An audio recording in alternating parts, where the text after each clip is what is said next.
Welcome everybody, welcome all our Torah Anytime viewers. Tonight we are learning L'Refuah Shlema to Zahana Bat Zoya and Leilu Nishmat to Avram ben Chaim Yehuda and Yecheskel ben Avraham. Alright, so now, you know something interesting, like, I don't know if I say this by every holiday, but whenever we get to a holiday, I'm always like, what? Chanukah already? Like, and then I'm like, what? Purim already? And then like Pesach already? And I feel like I keep on saying the same things, and I don't know why. You know how sometimes it's you keep on getting surprised by the same things, and you're like, why am I getting surprised? But it's so crazy how fast time goes by. And where I notice these things is by when we have one holiday after another holiday, and then after another, and it comes so fast together. You're like, where does all the time go? I don't know if this is for everybody. I think that's what it is. The older you get, the faster time goes. I remember when I was a little kid, I think I was 10 for about like 16 years. That's how it felt. So it's something that, really time goes by super, super fast. So the question really is what do we do with the time? Do we utilize it appropriately? And that's really what it should be as a reminder. When time goes by so fast, you look back and be like, wait a minute, so how did I utilize my time since the last holiday? So tonight, it's just an FYI, it has nothing to do with tonight's class. But tonight, I want to speak about something that we spoke about somewhat in previous years, but it's going to be in a completely different format and a twist than we always had. And that is, we know that during Chanukah there were two miracles. There was the miracle of the oil, and then there was the miracle of the war. Now, the most, I guess we want to say the famous miracle will be the miracle of the oil. The less famous miracle will be the miracle of the war. Reason being, one of the reasons is that we celebrate literally the miracle of the oil. We light the Chanukah candles. In fact, we say, Sha'asa nisim la'avotenu b'yamim hahem bazman hazeh. It's referring to the miracle on the oil. Furthermore, when we spin the dreidel, something about the dreidel, we're spinning the dreidel, what does it say on the dreidel? There's a nun, gimel, hey, and a shin. So it's a nes gadol hayasham, or it could be hayapo, depending on where you're buying your dreidel. But the interesting thing is that it says nes gadol. It's a big miracle. And this is a reference to also the miracle of the oil. Now, we understand it was a miracle, right? They had enough oil for 1 day, and it lasted for 8 days. Now, that's a miracle, but is that like a great miracle? Nes gadol, that's already a huge miracle? Is that something that we would classify as gadol? In fact, where else do we see a nes gadol in the Torah? You look at Pesach. Pesach has the Exodus, Yetzias Mitzrayim. It has 10 plagues. Crazy stuff happened. The entire nature of the world turned upside down. Yet, it doesn't say nes gadol. You have Kriyat Yamsuf, the splitting of the sea. Literally, you had miles high of water, and the Jews walking on dry land, the Egyptians running behind them, and drowning on what was dry land just a few seconds ago. And yet, that's still not considered a nes gadol. We don't say Sha'asa nisim la'avotenu b'yamim hahem bazman hazeh on the miracle of Yetziat Mitzrayim. We have Shavuot, for example. Shavuot is known as Man Matan Toratenu. This is the time that we got the Torah from God. We heard God speak, sort of. We were like there. The miracles that were going on were crazy. We discussed this when we spoke about the show of Shavuot, the hidden story of Shavuot. But there were so many miracles. The skies opened up. We were able to see everything. That's not called Nes Gadol. We have, there was 10 constant miracles in the Bet HaMikdash. If you want to look it up for all the 10, for the list of all 10, it's in Mishnah and Avot, in the fifth parak, the fifth Mishnah. For example, there was never a fly that was seen in the slaughterhouse. Now, if anybody has ever been to a slaughterhouse, I don't know why you've been there, but if you have been there, the place, if it's opened or something like that, it's flooded with flies. Of course, the flies are attracted to it. Furthermore, the rains did not distinguish the wood-burning fire that was on the altar. It stayed always lit. There was never a snake or a scorpion that caused injury in Jerusalem, which nowadays doesn't sound like it's a big deal, but in those days, everything was opened. So there were snakes and scorpions all over the place. Furthermore, one of the big ones is that when you went into Jerusalem, when you went into Bet HaMikdash, you were so crowded that you could literally be lifted off the floor. You know, I don't know if you have ever been there. Now it's Corona, so everybody is 6 feet apart, or everybody pretends to be 6 feet apart, whatever it is, depending on your congregation. But it's something that we don't remember what squishy means. Like, I remember when I was in Israel, let's say, when I went to, the Kever of Rabbi Bar Yochai and Lag BaOmer. It's crazy. You don't have to walk. You just stand and somehow you're moving. You're like stuck between two people and it just like shift. It's sort of like a wave. You just like go. There's this like tightness, a squishiness that goes on. The Bet HaMikdash was like that. And then what happens when everybody needed to bow down in the Bet HaMikdash, all of a sudden, when the Kohen Gadol mentions God's name, everyone bowed down. And then all of a sudden everybody had 4 amot. You're talking about 6 to 8 feet on each side of them with space. Now, how does that even make sense? You imagine you have millions and millions of people coming to the Bet HaMikdash, right? Which is not, it was big, but it was not, it can't hold so many people. Everybody there was squished. All of a sudden they have to bow down, everybody has plenty of room. Now that's a very big miracle, yet that is not considered Nes Gadol. Chanukah, Nes Gadol. That, not Nes Gadol. Yitzhak, not Nes Gadol. All these things, not Nes Gadol. What's so special about Chanukah? Furthermore, if you want to say, it has to do with the oil, that's in reference to Nes Gadol. So the Gemara in Shabbat, page 22b, tells us that in the Bet HaMikdash there was Ner HaMaravi that also stayed lit the entire time. And this happened day in and day out for hundreds of years.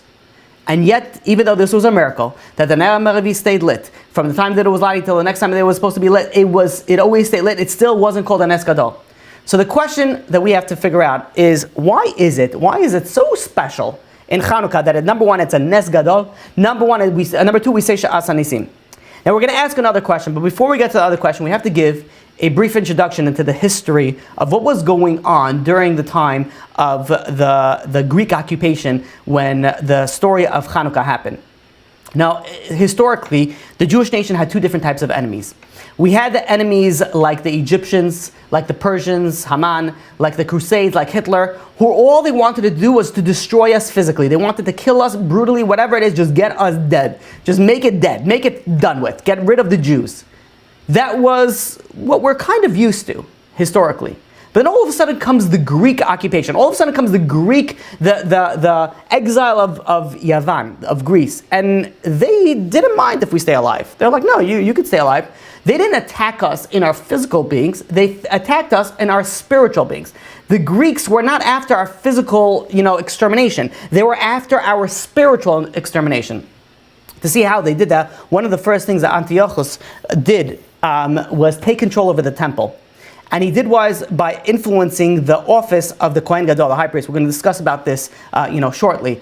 And after he got the Kohen Gadol in his back pocket, he tried to dissolve the Jewish calendar. Because in Antiochus understood that the Jewish people are very, very time obsessed.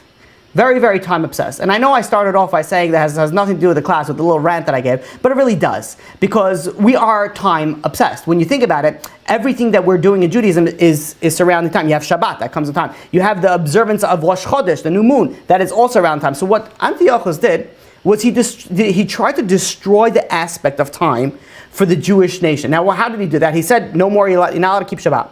You're not allowed to keep any more of the holidays. You're not allowed to keep Rosh Chodesh. And then furthermore, he forbid kosher, he forbid the studying of Torah. In fact, he burnt a lot of Torah scrolls. He even sacrificed pigs on top of sacred Jewish books to defile them. And finally, Antiochus forbade circumcision, Brit Milah. He didn't want Brit Milah. Now this was coming out from the Greek side. Now what was going on with the Jewish side? From the Jewish side, there was also a situation, sort of a civil war that was going on. Now, the worst enemies, people think, was the Greek. That they were the worst enemies. You look at many historians, it's not only the Greeks that were the problem. It was the Jews that became Messiavnim. They became Hellenistic. That means that they wanted to be like the Greeks. Now, to understand to the extent that this went to, the Greeks, they competed in gymnasiums, and they were very, very into their bodies. Their bodies were their temple. That's something that the Greek came up with. It's something that they were very into, and they competed without any clothing. So when the Jews wanted to compete, they obviously stood out differently because they had a Brit Milah. The Greeks did not have a Brit Milah. So there were many Jews, unfortunately, that underwent special surgery that would go and would make them look like they did not have a Brit Milah, sort of reverse the Brit Milah that they had. And then they would go and unfortunately they would send their children to these gymnasiums. When we say gymnasium, you think, okay, they were going to the gym, they're going to work out. No, it was very different back. It was something that not only they focused on whatever sports that they did, but it was very, very heavily involved in idol worship, in Avodah Zarah. thing that was going on during this time is that you had the Jews that stayed strong to the Torah, and then you had the Jews, unfortunately, that went with the Yevanim. They became Hellenistic. They all of a sudden started clashing with each other. There was a civil war going on in the Jewish nation. So besides the pressure that was coming in from the outside, there was pressure also from the inside. And to make matters worse, in the 3rd century BCE, there was 2 students by the name of Tzadok and Basios. They started preaching a new form of Judaism. And this was to remove the belief of the divinity of the oral law. Meaning that the Torah Shebal Peh is from the rabbis. It's nothing to do with God. They're famously known as the Tzedukim, or I think it's Sadducees or something like that in English. So they were known as the Tzedukim. Now these Tzedukim, they believed that the Torah comes from God, but the oral law, that doesn't come from God. But the question that people ask, they're like, wait a minute, how is that possible? There are so many laws in the written law that doesn't make any sense without the oral law. There's missing information. So you know what they answer? They answer that each man would go and decide what it means, the Torah means, and they would act as according to their own thoughts, and that is fine. The Tzedukim also went, and they didn't believe in the immorality of the soul. They didn't believe in punishments or reward, for that matter, in the afterworld. So the Tzedukim were taking the Torah and really were twisting it. Now, fast forward to the time of where Chanukah happened. Now you have the Hellenistic Jews and you have the Tzedukim. These sort of like joined the pack. They started, joining together. So you had over here the people that wanted to become like Greek and the people that were already trying to get rid of the oral law, making problems among Jews, teaming up together, and they were all going against what were known as the Orthodox sect, which was known as the Perushim, or the Pharisees. They were known as the people that went and they followed the Torah the way that it was supposed to, the way that it was ought to be. To tell you the extent of how bad it went, is we look at how many Kohanim Gedolim there were during the first temple versus the second temple. During the first temple, the first Beit HaMikdash, there were 18 Kohanim Gedolim. There was 18. And you're talking about 400 years, you're talking about 18 Kohanim, the Gedolim. In the second temple, which was 420 years, there was over 300 Kohanim Gedolim. There was over 300. You're talking about from 18 to 300. What happened over here? How come there was 18 in the first one and all of a sudden there was over 300 in the second one? And the answer is that once, like we said before, Antiochus, once he came to the throne, way that he tried to control the Jewish nation was to get control of the Kohen Gadol. And how did he get control of the Kohen Gadol? He basically gave it over to whoever was the highest bidder. Whoever wanted to give him the most money for being Kohen Gadol, he was a Kohen Gadol. Even people that were not Kohanim ended up being Kohen Gadol. Now, what was the problem with this? And I don't know how people didn't even go and realize this from the year. I guess this is how power hungry people were. Is that if you are not on a high enough level, you are not spiritually high enough level, you didn't live out the year, especially after Yom Kippur. If you're a Kohen Gadol and you're not a high level person, you didn't live out the year. So most of the Kohanim died within the year. They died on Yom Kippur. And yet many of them still kept on coming. You're talking about over 300 of them kept on coming. That's how far, unfortunately, the Jewish nation sank, that there was such a turnover of Kohanim Gedolim because they weren't on a level that they should be a Kohen Gadol. And not only that, there was Avodah Zarah in the Beit HaMikdash. The Jews unfortunately sacrificed idols. We know the famous story and how the Chanukah story really sort of started. It was in the year 167 BCE, where the Greeks, what they wanted to do is they wanted to get the Jewish nation to go and remove Judaism. So they tried to go and make them sacrifice, like a pig, for example, to the Greek gods. And they tried to do this in the town of Modain. This is a town that's a little bit outside of Yerushalayim. And they went and they tried to get the Kohen over there of the town, the elder of the town, which his name was Matisyahu. He was a Kohen, and he wanted to go, and they told him, you have to go and sacrifice this pig to this Avodah Zarah, and he refused. And then there was a Hellenized Jew over there who was willing. He says, no, I'll do it. I'll sacrifice to this God. And he went and he started to sacrifice to God. Matthew got so upset, he took out his knife and he murdered the Jew. He murdered the other Romans at the time. And this is what sparked the Chanukah revolution, so to speak. So what we see over here from this brief historical overview is that the Jews were not on the highest level. The Jews from the inside were being influenced to leave Judaism. The Jews from the outside were being influenced to leave Judaism. And guess what happened? The Jews started leaving Judaism. There was assimilation. There was things that were going on. And this is where the story of Chanukah takes place. Now we can understand the next question. Next question is, I want to bring you something from Rabbi Shimshon Pincus. The famous question that we asked before is based off the Rambam, Maimonides, in Hilchot Chanukah, the 4th parak, halacha Yudbet, 12, halacha 12. It says, Mitzvat ner Chanukah, mitzvah chaviva hi ad me'od. The mitzvah, the commandment of the candle of Chanukah, lighting the candles of Chanukah, lighting the oil of Chanukah, it's a mitzvah, and then the Rambam uses a terminology that he never uses anywhere else. And that is chaviva hi ad me'od. It is very dear, it's very beloved. Now the question is, all mitzvot are beloved. Everything is beloved. And we know that. But the question is, why did the Rambam, who was very, very particular of every single word that he wrote, why did he mention that this mitzvah of Chanukah is chaviva, it's so beloved and nothing else? If anything, if you were to ask anybody what would be a mitzvah that's very beloved, some would say maybe a tog. You have people that are looking at the togim, they're looking at there like they're buying diamonds, and rightfully so. And they're spending hundreds of dollars, and they're spending hours and hours looking for the perfect etog. Or maybe you'll say it's the mitzvah of Sukkah, where God is sort of hugging the Jewish nation. Or maybe matzah, people are very particular on matzah. There's so many mitzvot that people are very particular with that I were going to say that it's more, you could say it's more beloved than the mitzvah of Chanukah.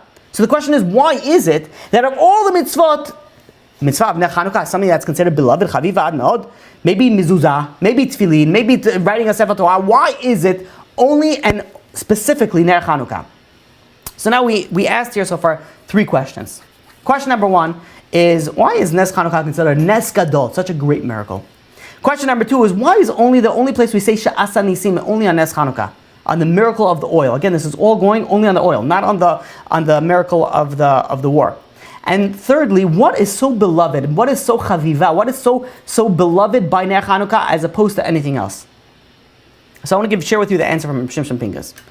And by the way, I don't know if you guys been following me long enough to know that I quote Reb Shimshon Pincus quite often. And I strongly think, first of all, the Torah that Reb Shimshon Pincus brings is unbelievable. It's so beautiful. I strongly recommend everybody to buy all the Svarim of Reb Shimshon Pincus and go through all of them. He has on women, he has on tefillah, he has on munah, he has on everything. It's so powerful. He connects it. I was once speaking to my brother-in-law from Israel, and this is when I started speaking. So he said, which Svarim do you use? So I said, one of the things I said was, Reb Shimshon Pincus is something that is one of my go-to, Svarim. And he says, oh yeah, Reb Shimshon Pincus, you know what he does? Is that he takes something so deep, so Kabbalistic, and makes it so attainable, so understandable for everybody. So I strongly recommend everybody to go and learn from Reb Shimshon Pincus. So Reb Shimshon Pincus brings this answer. The Mishnah Bua, in the end of Sif Reshut Ched, end of the 218, what happens? The Shulchan Aruch brings down if someone has a miracle that performs that basically someone lives through a miracle. So the Mishnah Rabbi goes and brings down that it's a big inyan, it's a big thing to go and set aside every year that it should be a Yom HaZikaron, it should be a day of remembrance, and they should give charity to the poor. They should say maybe Tehillim, maybe they should even make a Seudah Hodaya, a Seudah of thanks that they had merit to go through this miracle. And says Reb Shimshon Pincus, many people make a mistake. That you know what Jewish holidays are? Jewish holidays are, like Chanukah and Purim, for example, it's a reminder of a particular historical event. Says Reb Shimshon Pincus, this has nothing to do with a historical event. This has nothing to do with like Pesach, for example. It's not because, historically we were saved in this time, so let's make a Sudat Hayah. That's not the focus of Pesach. In fact, the Torah tells us in Exodus chapter 27, verse 9, it says, Hayom hazeh niyeta la'am. This day you were made to a nation, meaning that without Pesach, there would not be an existence of a Jewish nation. Shavuot is not just a time when we experience, a crazy miracle. It's a time that we got the Torah, we got the Matan Torah Zenu. This is a time that we actually became a Klal Yisrael. We weren't just a nation anymore. Now we became the Jewish nation. Sukkot, for example, is a time that we got a hug and a kiss from Hashem. It's not an historical event that we're celebrating. Because without these holidays, says Reb Shimshon Pincus, there would not have been an existence to the Jewish nation. Goes and elaborates, Rizal goes and says like this. It says every piece of furniture, like a chair or a table, stands on feet.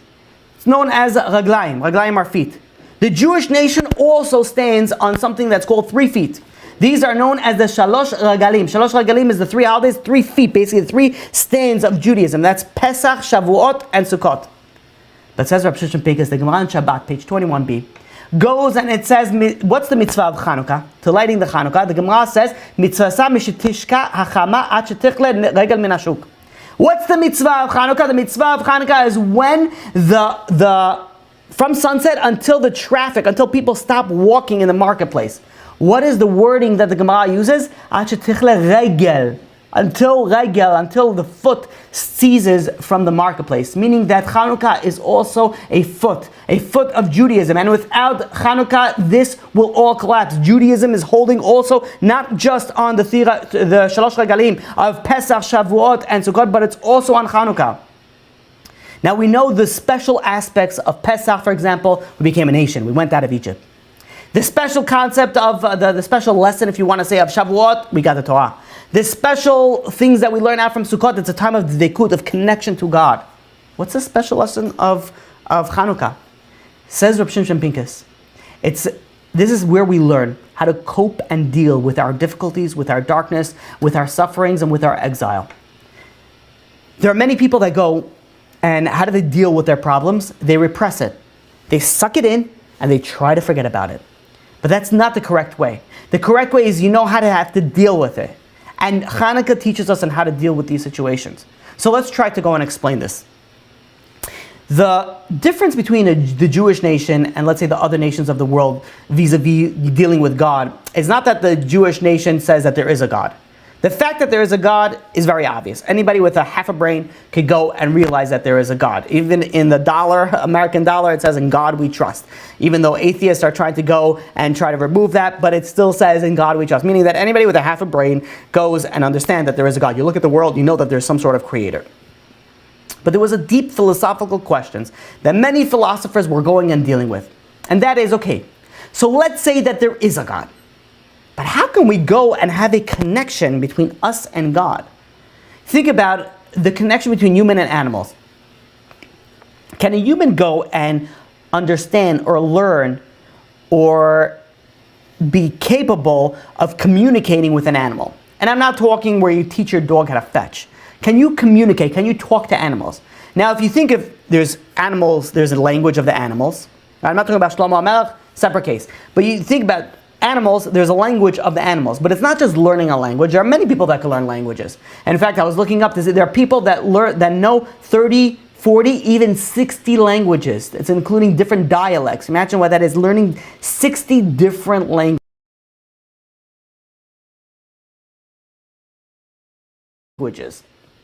So there are many people that can learn a language. You get the Rosetta Stone on how to speak to your dog. You get the Rosetta Stone on how to speak to your cat or your parrot. Parrots sometimes speak back. You go and you can just learn a language. But it's not that easy. You can't just learn a language of the animal. Why not? If it's just another language, just like we could learn Chinese, we could go and we could learn dog. We could learn cow. We could learn deer, whatever it is. We could learn the language of the animals. And the answer is it's not just the language. They're a different species. That's why men can't communicate with women. It's the same similar concept. Different species. We could try to learn the language of the woman, and a woman could try to learn language, but it doesn't work out. There's always some sort of issues. There's different species. When you're dealing with human and when you're dealing with animals, there are different species. They think differently. Their chemical makeup is different. Their whole wiring is different. So ask the philosophers. If the difference of the makeup between animals and humans are so diverse, to such a level that we can never understand, we can never communicate with these animals, then how is it possible to communicate with God? How is it possible to have a connection with God? If we can't connect to an animal species, which is so close to our DNA, how could we expect to connect to God, who is so infinitely greater and different in between animals to humans, to humans to God? So this philosophical question, each sect deals with a little bit differently. An example is, let's say you look at Christianity. Christianity had to sort of, in a subconscious way, now there's a son of God. So there's a human being, and now the human being who can connect to it. There are, let's say, many polytheistic religions. How do these polytheistic means many gods. How do these many gods go? Because God is too much to deal with. But you know what? You have a specialist, just like you go to a specialist of a surgeon, you would go to a specialist of a God. Polytheistic religion says that you have a specialist for the war, you have a specialist for the money, you have a specialist for love, you have a specialist for health, you have a specialist for children. Everybody deals with it, makes them more relatable. But what does Judaism teaches us? Judaism teaches us that no, God is with us all the times. And not only that God is with us, but we have a connection to God. But even more so, and listen to this, something crazy, even more so, the love that God has to the Jewish nation is on the same level. Listen to this. The Kuvim on top of the Aron in the Bet HaMikdash symbolizes this connection between the Jewish nation and God. One Kuv symbolizes the Jewish nation. The other symbolizes God. And what's even greater, says Rav Shimshon Pincus, is that these Kuvim, they were equal. They were equal to each other. Says the pasuk in Shir HaShirim, chapter 5, verse 2. It says when speaking, this is made into to a song. What was that? I believe it's with Simcha Leiner. Ani yishena v'libi el kol dodi dofek, and it says Pischili, and it says Achoti, Rayati, Yonati, Tamati. It says my sister, my beloved, my dove, my perfect one. When dealing with the relationship between God and the Jewish nation. But what is the Shir HaShirim Rabbah? The Midrash goes and tells us, don't call it Tamati, don't call it the perfect one, call it Tu'umati, call it my twin, meaning it's the same level. And this is how Rabbi Shimshon Pincus goes and explains this. Yeah, I'm speaking too fast. I know I'm going too fast. I apologize, guys. I'm getting too excited. I have to slow myself down. Imagine you got a big rabbi, like the Ben Ish Chai, Rabbi Yosef Chaim from Baghdad. It was a gaon of unparalleled levels, huge mikubah. He has a little son, comes running up to him, and he goes to him, Abba, Daddy, Tati, give me please X, Y, and Z. So what is this genius, this Gadol Hadol, this Rabbi Ish Chai, what would he say? He says, go ask your mother. He says, but wait a minute, why does he have to go ask his mother? He says, this guy is a genius. The Ben Ish Chai is a genius. He knows the entire Torah, Kol HaTorah Kula. He fasted for 40 years. He finished everything. He's such on a high level. And his wife, with all her greatness, she wasn't the Ben Ish Chai. But still, he needed to ask her. Why? Because when she married him, she became his equal. She became his tu'amati. She became his twin. What connects the husband to the wife, no matter what level they are on? The husband could be the king of the world. The wife could be the slave of the world, so to speak. What connects them and brings them to the same level? The answer is ahava, love. You have stories of tzaddikim, righteous people, where people come to them, couples come to them, let's say, for example, that they've tried to have children for years and years and years. They went to doctors, they tried treatments, and nothing worked. The doctor says, give up, forget about it, you're going to ruin your life, go move on with your life, go adopt, do something else. And they go to this tzaddik, they go and they say, please bless us, please help us with this situation that we're dealing with. And the tzaddik goes and it says, and many times, not only does the tzaddik goes and blesses them for a child, but sometimes he promises them for a child. And you know what happens? Says the Gemara on Shabbat, page 63a. HaKadosh Baruch Hu gozer gzera. HaKadosh Baruch Hu, God goes and makes a decree. But who? The tzaddik mevatla. He could go and he could remove the decree. And we see this time and time again. Where you have people that, let's say that they couldn't have any children. Or people that were on their deathbed. The doctors gave up hope in any situation. And the rabbi said, don't worry about it, you're going to have a child. Or don't worry about it, you're going to be healed. And you know what happens? It gets healed. That's the power that it is. That's the connection. That's the love. That brings them on the same level. Says Rabbi Shimshon Pincus, you know what? The greatest miracle of anything of the universe, is that we could connect to God. And now that we can connect to God, we connect to God to such a level of love. Now, explains Rabbi Shimshon Pincus, which scenario shows a greater love to God? You have scenario number one. You have a wealthy man who has everything. He has a huge, successful business. He has slaves. He has mansions. He has everything that's going for him. And he marries a simple woman, as many wealthy men, like to do, because, a woman doesn't, if she comes from a wealthy family, she thinks so highly of herself. So some people like to get a woman from a lower end and say, listen, who's boss. Always a good way to start a marriage, right? So he goes and he marries a simple woman. Now, he brings her into his mansion, and now she has slaves, now she has these mansions, now she has these cars, she has everything that she needs. That's scenario number one. Think about the love between the man and the woman. Scenario number two, the same man. Wealthy man, all the luxuries in the world. Private jet, private yacht, everything. And he marries a simple woman. But now, the woman was not so interested in that lifestyle. She wants to live simply. She wants to live in her hometown, in her little shack. That's what she wants. And this man, this wealthy, whatever you want to call it, ruler, king, whatever it is, He leaves everything and he goes and he dwells and he lives together simply with his wife. What will be greater love? When the husband goes and brings the simple wife, the poor wife, let's say, up to his palace, or when this wealthy man goes down and relinquishes everything, goes down and lives with his wife in the simple shack. It's simple and obvious that the greater love is when someone from on top goes down to live with someone down below, with someone who he loves. This is the secret. This is the difference between Chanukah and the other holidays. Chanukah technically is a weekday. You're allowed to work, do everything, go business as usual. On the Shalosh Regalim, it's a special time. We don't work. It's a Yom Tov. Obviously, Chanukah is also Yom Tov, but it's a different level. On the Shalosh Regalim, on the three festivals, on Pesach, on Shavuot, on Sukkot, God lifts us up, so to speak, to Him. God brings us up to His palace. These holidays are called Mikrei Kodesh, they're times of Kedusha. Shabbos also, Shabbat is Shabbat Kadosh, it's something that's Kedusha. So this is a miracle, that God goes and brings us from the simple level that we are on, and He raises us up to this level of spirituality, and He raises up to sort of to speak to the level of Shemayim, the level of heavens. But then Chanukah comes. Chanukah is a Nes Gadol. You want to know why? The Jewish people were on the lowest level, on the bottom of the bottom.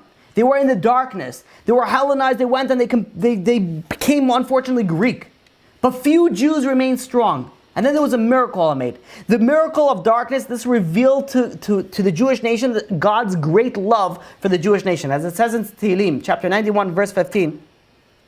It says, Imo anochi batzara, I am with him in distress. God went. You know the difference in Chanukah and all the other holidays? All the other holidays, God raised us up to His level. Chanukah, God came down to our level. God came down to where we were, on the lowest level. In order to understand this, the two miracles that we started off saying, there's a miracle of the war and there's the miracle of the oil. The miracle of the war, the military victory, this we needed. It was a must. Because if not for this military victory, we would have been lost. We would have been wiped out. We would have been killed out eventually, or we've been assimilated, unfortunately. But the miracle of the light, that wasn't necessary. We didn't need to light with kosher oil sealed from the Kohen Gadol. It was Tumahot B'tzibur. We were able to light with any of the oils. We wanted to go on light specially, so the miracle was not even a necessity. It wasn't even needed. We could have gone up with lighting with anything else. In order to understand this, we look at the story of Yosef. Yosef was sold by his own family to a bunch of Arabs, right? And they went and they basically gave up on him. His whole family gave up on him. And these Arabs came and they were going to go and sell him as a slave, meaning his life, for all practical purposes, was over at this point. And he gets into the caravan, he gets into his hostage situation, and the Arabs, instead of selling their bad oils, the smelly stuff that they usually sell with, they were smelling spices. And it smelled good. That was great. It smelled good in his hostage situation. So somebody, unfortunately, got kidnapped by Hezbollah, got by whatever, the Palestinian, whatever it is, got kidnapped by the worst of the worst. I don't know who was on the top list. By ISIS is already last year's news, right? Over 2 years ago. He got kidnapped by somebody who, he got kidnapped by somebody very, very serious. And he's tied up. Everything is looking very bleak. And there's a little bottle of air freshener sitting right next to it. It was plugged into the wall. And every 2 seconds, it would get a little burst of pure linen scent. And you're sitting over there, cuffed to whatever, in the presence of the lowest of the low, sold by your brothers, and it smells good. And what did Joseph go? Be like, oh, God is smiling at me. What? This is something we spoke about many, many times. Who cares about the smelling of the spice? Who cares that while Yosef was going and he went and he was sold by his brothers, the Arabs were going and they were smelling spice, so it smelled good. The answer is that Hashem was subtly telling Yosef, I didn't forsake you. I am coming down with you. Yes, you're going through a difficult journey right now. Yes, each and every single one of us, we're going through whatever it is that we're going through. But look at the smelling. Look at the spice that's coming down. This showed that God never forsake Yosef. God was always with him. He had to go through something, but there was always a little light at the end of the tunnel. There was always that slither of light that showed that God was always with him. When the Jews went out of Egypt, they looked outside, and what it was spring. It was nice weather. And God said, you see, look, I made it nice weather for you. I mean, we just left this horrific, so many years of torture under Egyptian rule. And we traveled for a period of less than 18 minutes, and it's nice weather. We're looking at the weather. We're thinking about the weather. It's not about the weather. The point is that there's a little bow on top of that present that you're having right now. Or on top of that suffering, there's a little silver lining that's going over there. This is the spice that Yosef smelled. This is the good weather that the Jews, when they left out of Egypt, they sensed. Now, what happened over here in Chanukah is God showed us that He's with us at all times. The big miracle was not that God went and He saved us. He had to save us. We were the Jewish nation. We would have been lost otherwise. But maybe God wasn't happy with us. And rightfully so, we weren't listening to the Torah. We weren't doing things that we're supposed to. But you know what God did? God said, look, here's the oil. Here's a little gift that I'm going to give to you. This doesn't need to happen. The oil, instead of lasting for 1 day, it lasted for 8 days. An unnecessary miracle. But want to know what that showed? That showed that God is giving a hug to the Jewish nation. God is giving a kiss to the Jewish nation. This showed the closeness that God was. And no matter how far we fall, no matter how low we go, God is always with us. God always loves us. This, says the Rambam, is a reason to say, this is a mitzvah chaviva yad me'od. This is something that is very beloved. Look at how much God loves us. Even in our exile, even in our darkness, God goes and God loves us. To understand this in a mashal, a parable, imagine this, you have a great tzaddik, let's use the Ben Ish Chai again. He's coming to your city. I don't know, Tchiyat HaMetim, he's coming back, whatever. He's here, he's coming to your city, right? And imagine the amount of people that are going to go to greet the Ben Ish Chai. Not thousands, hundreds of thousands of people. Right? Remember how we spoke about it in the Bet HaMikdash? You're going to be all squished. You're not going to be moved. Trust me, the Ben Ish Chai is coming down. You're not going to be going. Chassidim, Sfaradim, and everybody in between are going to greet the Ben Ish Chai. You're sitting over there. You don't have to move. You're just moving. And all of a sudden, the Ben Ish Chai comes out. And you're sitting over there like a few hundred rows back. And also the Ben Ish Chai points directly in your direction. Can we get that? Oh, here we go. Directly in your... And you're like... And everybody's like turning around and everyone's like... And the Ben Ish Chai is like... That until everybody sort of goes and points at you, it'll be like, me? And the Ben Ish Chai goes like this, when you come. And you're like, at this point, you're probably like, am I dreaming? Like, what is the Ben Ish Chai for me? He's like, maybe he saw some of my sins. What's going on? You're going and you're freaking out. You don't know what's going on. But imagine another scenario. Imagine the Ben Ish Chai comes out. And instead of him pointing at you and telling you to come, he starts walking to you. And can you just picture the scenario. Ben Ish Chai is walking. Kriyat Yam Suf is going to be everybody's going to be like splitting. The splitting of the sea, and Ben Ish Chai walks right to you. And not only he comes to you, assuming this is a situation where the guy's a man, right? Because the Ben Ish Chai goes and doesn't just shake your hand. He goes and gives you a hug, gives you a pre-corona or post-corona, whatever it is, right? He goes and he gives you a hug, gives you a kiss, and Ben Ish Chai goes and he's hugging you, and you'd be like, what? Are you kidding me? Like, what's going on over here? And then he goes and he says, I want you to come to my house. I want you to come and visit me. I want you to stay by me. Now this guy is, when he's going to go leave, he's going to be like, this is a crazy miracle. This was like, why did the Ben Ish Chai come to me? Like, why out of everybody, the hundreds of thousands of people that came to me? You know what the time of Chanukah was? The Jews were on the lowest level. The lowest level, and God came down to us.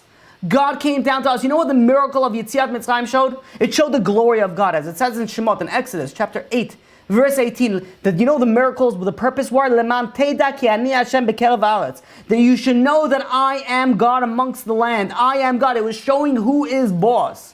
The miracle in the Bet HaMikdash showed that God controls nature. There was one holiday that wasn't designed to show the splendor of God. You know what was designed? It was designed to show the love to the Jewish nation. And that miracle is Chanukah. And how? Specifically, the miracle of the oil. On the Shalosh HaGalim, God brings us up to Him. On Chanukah, God comes down to us. You think about the difference between a healthy relationship and an unhealthy relationship. So we know that a healthy relationship, it's not about what the other person can do for me, but rather, what can I do for the other person? So imagine a husband comes home, and not even better yet, let's rephrase this scenario. A husband goes and speaks to, let's say, a therapist together with his wife, And the husband goes and complains about his wife and says, listen, I am the best husband, as every husband will attest to. I am the best. Like she is so lucky that she's what, do you know how lucky she is? I am the best. I'm like, it's crazy. I could really give, like, it's crazy how good I am, right? Every husband thinks that they're their best husband. And I give her money. I give her help. She has maids. I give her vacations. I'm doing my part, but she is not holding up her end of the deal. The house is always dirty. The homework is never done. The kids are never showered. Supper is always late. Blah, blah, blah, blah, blah, blah, blah. All these problems. And she goes and she says, he's lucky. He's lucky. Do you know how awesome I am? I work hard all day. I am sitting there and I am picking up and dropping off the kids in school. I'm running to doing the shopping. And you know what happens? He comes home and he's not holding up his end of the deal. The homework is not done. The kids are not showered. The same complaints going and be like, he's supposed to be doing that. She's supposed to be doing that. Everybody's saying, this is what he is supposed to be doing for me. This is what she's supposed to be doing for me. And yet it doesn't happen. The relationship is not what this spouse can do for me, but rather what can I do for them. So you know what an optimal scenario is? An optimal scenario is when a husband comes home after a long day of hard work. And he goes over to his wife and he says, my dear darling wife, who I love tremendously from the bottom of my heart, and I will give my body for her and my shirt off my back. Is there anything I could help you? And she goes back, my darling husband, who I love with every fiber of my being, who is my soul of my mate, and blah, blah, blah, blah, blah, right? No, there's nothing. Have a seat, please, and have a beer. You know, I got this. Taken care of. That is nice situation if you're on drugs. But normally, right, so if you're coming in a normal situation, you know what happens, unfortunately? A husband comes home after, a long day of work, and he says, my dear darling wife, can I, or it's better yet, hey, can I help you with anything? And she goes like, oh, you want to help me now? Where were you for the past 2 hours? You finished work 2 hours ago, and you're sitting over here, the kids are not showered, you're over there. Now you want to help me? You know what? He could be like, forget it. You help yourself then. I came here to help you, and now you are on the go, and you got to try, then it goes like, ba ba ba, and ba ba ba, and ba ba ba, and then you don't hear anything. And the kids start crying, and whatever. Let's not go further in that story. At that moment, when the wife goes over to the husband, be like, you want to help me? You want to help me now after you were so late coming home from work, blah, blah, all these excuses? The husband could go and blow up. But you know what? If let's say he doesn't. Let's say he says, you know what? You're right. I'm sorry. I had to work a little bit late. I had to run. Let me do, and he doesn't ask her for help. He starts helping around. And he says, you know what? Tomorrow I'm going to come home earlier. You know what a healthy relationship is? A healthy relationship is that even if you're pushed into the corner, even if your spouse is screaming at you, you still only want to do for the other. That's a healthy relationship. It's easy to always want to do with the other when everything is going great. And the husband be like, hey, can I get you anything, my darling? Yeah, can you get me a cup of water? And the wife says, hey, my darling, can I get you something? And be like, yes, can you get me please a pie, a pizza? And everybody's happy. And she's drinking her water. He is eating his calories. Everybody is happy. Everybody is living their life. But what happens when there's some friction? What happens when there's some darkness? What happens when there's some struggling? How are you going to go and make that into a healthy relationship? A healthy relationship means that even when you're struggling, you only want to do for the other. So one way to do that is you need a certain little bit of catalyst. That if you know that the other side hates you from the bottom of your being, your husband hates you so badly, or the wife hates you so badly, it's very difficult to always want to do good even if you're getting screamed at. But let's say you know that the other person loves you to no extent, to the depths of their heart, they love you so much, but they're having a difficult day. That will be able to go, the love, the ahava, the connection, that will be able to go and push you through that difficult time. But if you feel that the other side only hates you, wants to punish you, wants to make you burn for every disobeying of their commandment, how are you going to go and be dealing with them in this situation when it's difficulty, when it's darkness? So the bottom line is that if you know the other side loves you no matter what, and is always there and is always with you, it makes it easier to cope with the darkness. It makes it easier to cope with the difficulties. It makes it easier to cope with all the suffering that you're going through. Comes Chanukah.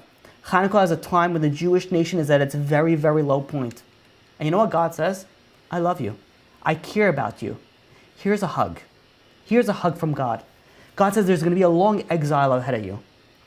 The exile of Chanukah was the last miracle, the last holiday we have until today, until Mashiach comes. So there's a long exile ahead of you. Know that I love you, know that I care about you, no matter what happens the next thousands of years, I'm going to always be with you. And how did God show that to us? We didn't need the miracle of the oil. God gave that to us because that was a hug from God. That was a hug from Hashem. And I want to share with you two stories. The first story is from Rabbi Binyamin Przansky. It says a story of this rabbi was driving in Flatbush on Erev Rosh Hashanah. And as anybody who lives in Flatbush knows that there can be traffic. In some random times, it is possible that there will be a little bit of traffic. Borough Park is known to have maybe one or two cars driving the streets. So it was a little bit of traffic that was going on. And he was sitting there at a intersection. It was at the red light. And as he's looking at the red light, he's looking around, and he sees over there this, one of his old, it wasn't like a student, but somebody that he was trying to help. It was a guy who was 6'4", huge guy. And somehow, good family, good upbringing, everything was good, and it was sort of like a little bit of a mystery on how he went off, but he went off. He wasn't interested in Judaism. He stopped keeping Shabbos, he stopped putting on tefillin, he stopped keeping kosher, stopped living as a Jew, basically. So the rabbi sees this boy, not a boy, he's a football player, and honks a horn and says, hey Jake, you wanna come, I'll give you a lift somewhere. And Jake sees, this rabbi, he goes and waves him, and he comes into the car. He runs into the car, the light turns green, and they start driving. So they're starting to do some small talk, and the rabbi says, listen, what's your plans for Rosh Hashanah? And, starting in a few hours. And Jake says, he started shrugging, he says, Rosh Hashanah? He says, what do you think? He says, I haven't heard shofar or fasted on Yom Kippur for several years already. He says, Rosh Hashanah, what's Rosh Hashanah?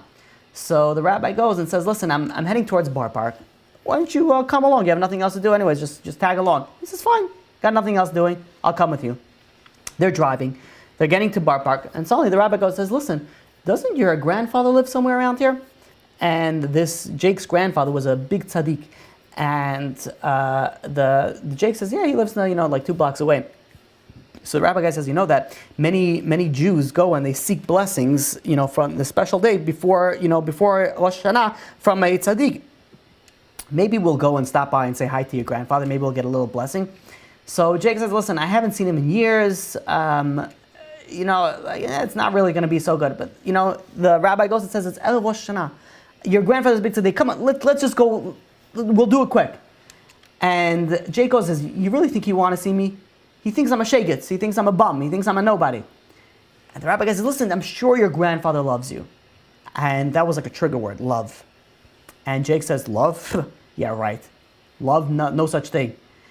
And he goes and he says, never in my life did anybody ever show me love. Never did I get a hug or a kiss from my family.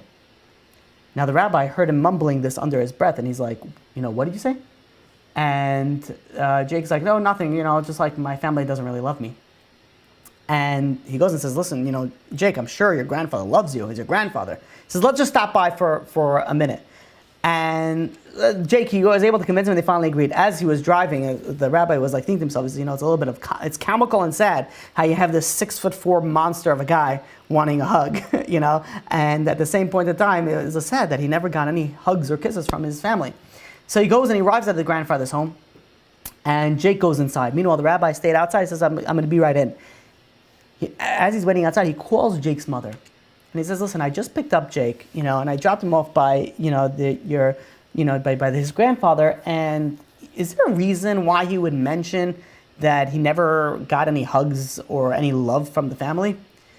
And the mother was like, listen, Rabbi, we're not the touchy type. We're not the mushy type. We're not me and my husband. We're not the type that hugs or kisses, our kids. It's just who we are.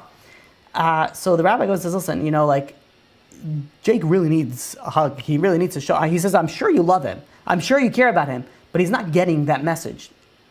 So the rabbi gets off the phone quickly, and he runs up the stairs to where Jake was with his grandfather. And as he gets in there, he sees that Jake is about to leave his grandfather. He starts walking away. And suddenly the rabbi goes over to the grandfather, and he sort of signals him, with his hands, give him a hug, give him a hug, hug him. And the grandfather understood what he was saying. And as Jake was leaving the room, the grandfather walked after him, and he sort of stretched out his arms, and he was sort of embracing him for a hug. And Jake was confused. Then he sees his grandfather, and all of a sudden, he goes in, and the grandfather gives him a hug. And they leave, and they go back into the car. He's sitting over there, and Jake, this 6'4" of a football player sitting over there in complete shock. He couldn't say a word. And then after like long moments of silence, he's like, he gave me a hug. I can't believe it. He really gave me a hug. And the rabbi didn't want to interfere, and he was like constantly like, in his thoughts, it's like, my grandfather hugged me. It was such a huge news to him because he never got that before. And after a few minutes, they were at a red light, and all of a sudden Jake goes over to the rabbi and says, maybe I should start putting on tefillin. Start off the year right, you know what I'm saying? Maybe it's time for me to keep Shabbat. And the rabbi never in his wildest dreams thought that this was going to happen. It's like, did not expect this to happen. And you know what happened? Jake kept that Rosh Hashanah. He fasted that Yom Kippur, and he put on tefillin. He kept Shabbat ever since that day. We have no way of understanding the value of a hug. We have no way of understanding the value of when we show love to our family members, when we show love to our kids, and how much it means. It's priceless. It's priceless. The hug that we got on Chanukah was a priceless hug, a hug that we so desperately needed. We thought we were all alone. We thought we were the darkness, and God goes, no. Here, let me give you this hug. Sometimes the parents need to give the hug to the children, and sometimes it's the other way around. I want to share with you one final story. And it's a story that is very famous, and I'm sure most of you heard it, and if not, then you'll hear it now, but I'm sure you've heard it. And that is the story of Devil. And I'm sure you guys know what I'm talking about.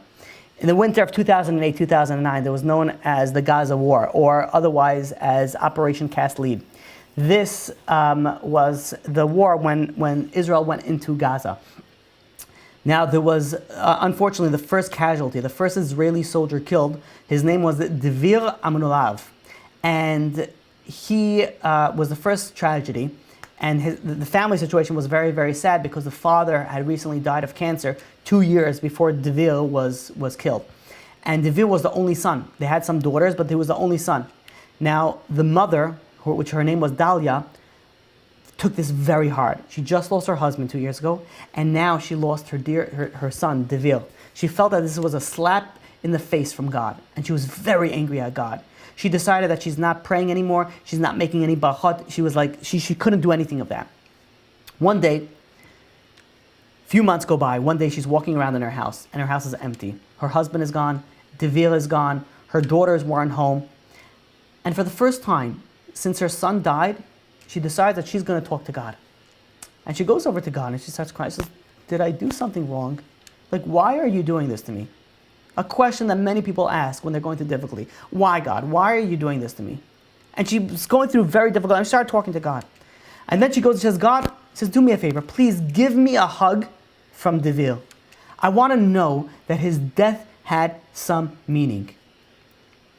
So Dalia and some of her friends, they planned on going in the summer to a place called Chutzot Hayotzel. It's a sort of an artist colony outside of the old city of Yerushalayim.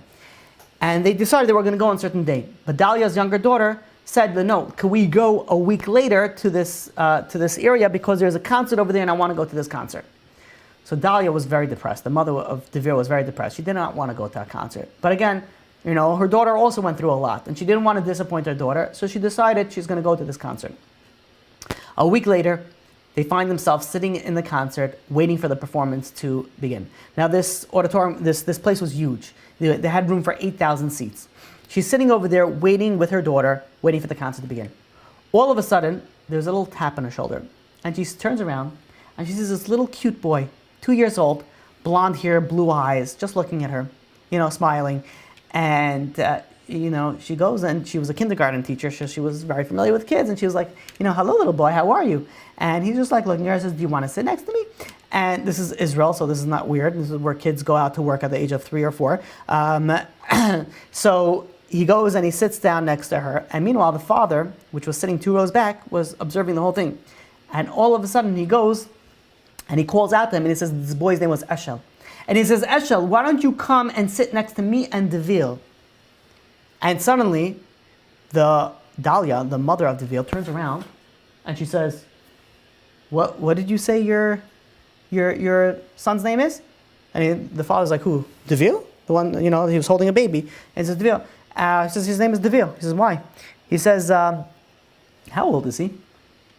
And the father says, "He's 6 months." And she goes and says, "Was he born after Cast Lead or before?" And he goes, "After." And the woman goes and says, forgive me, but why did you name him Devil? So at this point, Devil's mother, which was sitting also nearby, began to explain. And she says, she was an officer dealing with the wounded soldiers in the army. And she was pregnant at the time. And she went to get her ultrasound. And she was about 33 or 34 weeks pregnant. And the ultrasound showed that there was a serious problem with the baby. That the baby is probably going to need some sort of dialysis, some sort of treatment right after he cuts out. There's some serious issues, they noted. They consulted with some medical experts and they realized that there's nothing that they could do, but they would have to wait to see when the baby is born and then take it from there. So a day or two later, after the ultrasound, the mother was home. The mother that was pregnant now with this baby was home, and it was Chanukah. She lit the candles, and then she went and she turned on the news. And this is where it came out, the story about Devir Emanuelov, this first soldier that was killed in this war.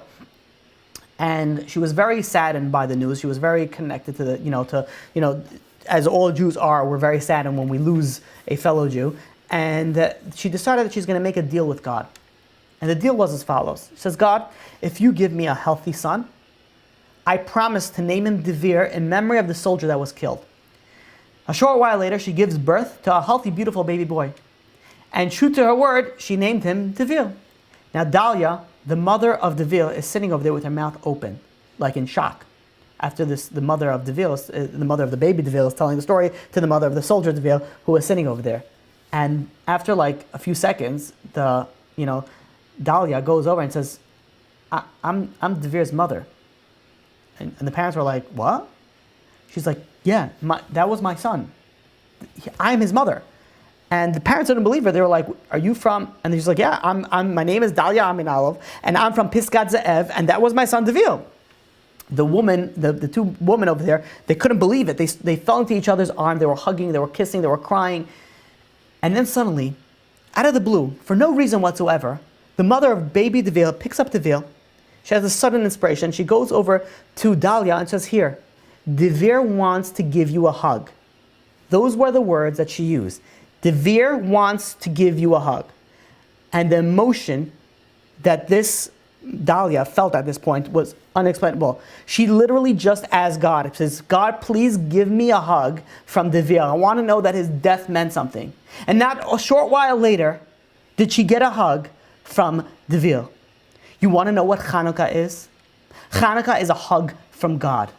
Chanukah is indeed a Nes Gadol. Chanukah is a time where God comes down to our level, our low level. Imagine that wealthy person going to live with a simple woman. He goes and he gives up everything and he comes down to our level. God left everything and came down to our level. This is really a Nes Gadol. This is really Sha'asa Nitim Lavotenu. This is something that God did, a very great miracle. And certainly, when we see the love that God has for us, this is really something that we could say, as the Rambam says, this is a mitzvah, that chaviva hi ad ma'od, it's something that is so beloved. There's something so special about Chanukah. Because Chanukah is a time when we're going into the darkness of our exile, the darkness of the winter months, the difficult time that we have to deal with our lives. No matter where it is and where we are, we're going through difficulties. But Chanukah teaches us on how to cope with that. Because no matter how far you've fallen, no matter how low you have gotten, and no matter where you are down in the dumps, God is there and God is waiting out there with outstretched arms, just wanting to give you a hug. That is the miracle of Chanukah. The miracle of Chanukah is that the hug that we get from God. Now, it is incumbent upon each and every single one of us that no matter what we're dealing with in our lives, all the problems, all the situations, each and every single one of us gets a hug from God. Just like this little miracle that we had with the 8 candles, the oil that lasted for 8 nights as opposed to lasting for 1 night is a hug from God. We each get that little miracle, that little hug. We just got to open our eyes and see it. Sometimes it comes as a parking spot in Brooklyn. That's a miracle in itself, right? Otherwise, it's whatever. There's something that you see, the light that you see that God is shining, the little spices in the getaway car, in your hostage car. You're smelling the little pine tree that's hanging on the rearview mirror. There's something that's smelling because God is showing us no matter where we are in our life, God loves us, God cares about us, and God will always, always be with us. We will open up now for some questions. Okay, question number 1. You could type in the chat any questions. Question number 1 is, Could the scenario of Chanukah be compared to our current times where Klal Yisrael is unfortunately at such a low level? Yep. I see this was asked a little. And Be'ezrat Hashem, when Mashiach comes, it will be the highest form of Hashem's love with His holy children that stayed loyal to Him. Absolutely. Absolutely. It's a time where no matter how low we are, God is always showing us that God loves us, God cares about us. And that in itself, do you realize that, we spoke about the difference of relationships, how difficult it is to deal. If, let's say, your relationship's all great and dandy, then yes, you could always do for the other person. But what happens if it looks like God is angry at you? God is always punishing you. Then how are you going to go and you're pushed into the corner like this husband came home and his wife is screaming at him, "Whoa, now you're coming home, now you want to help?" We're going in there and all of a sudden we want to be a good Jew, and all of a sudden God is punishing us with this and punishing us with that, and we're saying, "God, what do you want from us?" It's very difficult to overcome that, but you want to know what the catalyst, you want to know what will help us get through that? That is when you realize that God loves us no matter where we are and how far we have fallen. God always loves us. That gives us the power to get through that darkness and to serve God in a level, even though unfortunately it may be difficult for us. Question number 2. Suggestion to tap into Hashem's closeness. This Chanukah, we can try to be extra grateful to Hashem, to notice and thank Him for all the incredible things He does for us every single day, and we will have many things to be thankful for no matter what we're going through. Yes. Thank you very much. What a great idea. I am very into gratitude, Akarat Tov. So yes, I think that's a great idea. This Chanukah, how about this? Maybe we could do something like this. Every night of Chanukah, if it's the first night, say one thing that you're thankful for. The second night, say 2 things that you're thankful for. Until the 8th night, where you say 180 things that I'm just kidding. You say 8 things that you're thankful for.